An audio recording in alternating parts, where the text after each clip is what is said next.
Hey guys, Christmas ഒരുക്കം ഒന്നാം ദിനം. നമ്മൾ ചെറിയൊരു പുൽക്കൂട് പണിയിലാണ് കേട്ടോ. ഒന്നാം ദിനത്തിലുണ്ടാക്കിയത് ഇളക്കി പറിച്ചിട്ട് രണ്ടാം ദിവസമായപ്പോഴേക്കും ഞങ്ങൾ അടുത്ത തുടങ്ങി. ഇതാണ് നമ്മളുടെ മെയിൻ ആർട്ടിസ്റ്റ്. ഐഡിയകളുടെ അതിപ്രസരം മൂലം ഞങ്ങൾ ഇതും പൊളിച്ചു മടുത്ത് ഞങ്ങൾ മൂന്നാമത് പുതിയൊരു സ്ഥാനത്തേക്ക് പറ്റി. അവിടെയാണ് ഫൈനലി നമ്മളുടെ പുൽക്കൂട് ഉണ്ടായത്. ജസ്റ്റ് ഒരു ക്രിസ്മസ് വൈബ് കിട്ടാൻ വേണ്ടി മാത്രം ഞാൻ ഇറങ്ങി പുറപ്പെട്ടതാണ്.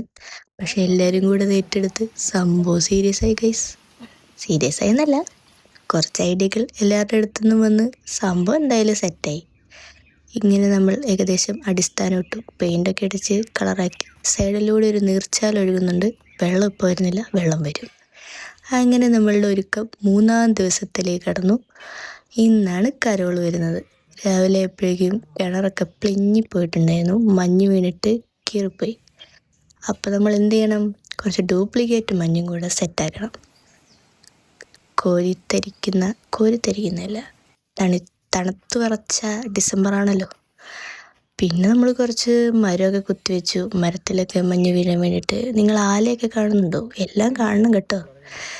അങ്ങനെ ഏകദേശം നമ്മളുടെ പുൽക്കൂട് ഫൈനലായി. ഉണ്ണീശോ സെറ്റോടെ വെച്ചു. ഉണ്ണീശോയിനെയും കൂടെ വെച്ചപ്പോഴേക്കും സംഭവം ഫൈനൽ. ഇനി നൈറ്റ് ലുക്ക്. ഇതായിരുന്നു നമ്മുടെ ഫൈനൽ ലുക്ക്. അങ്ങനെ നമ്മളുടെ പുൽക്കൂട് റെഡി ഗൈസ്. ഇത്രയും നാവൊന്നും ഒട്ടും വിചാരിച്ചില്ല. ഞാൻ ജസ്റ്റ് ഒരു തട്ടിക്കൂട്ട് സാധനം ഉണ്ടാക്കാൻ വേണ്ടി ഇറങ്ങിയതായിരുന്നു. പിന്നെ എന്തായാലും എനിക്ക് ഇഷ്ടപ്പെട്ടു. അത്യാവശ്യത്തിനുള്ള എല്ലാ സാധനങ്ങളുമുള്ള ഒരു കുഞ്ഞു പുൽക്കൂട്. അങ്ങനെ നമ്മൾ ആ വൈബ് പിടിച്ച് വരുമ്പോഴേക്കും നമ്മളുടെ കരോൾ ഈസ് കമ്മിങ്. അത് നല്ല രസമുണ്ടായിരുന്നു. കുറേ കുഞ്ഞു പപ്പമാർ. ഇതായിട്ട് നമ്മുടെ ഷീച്ചേട്ടായി വ്ളോഗ് കിട്ടി. അങ്ങനെ കരോൾ മെമ്മറീസ്.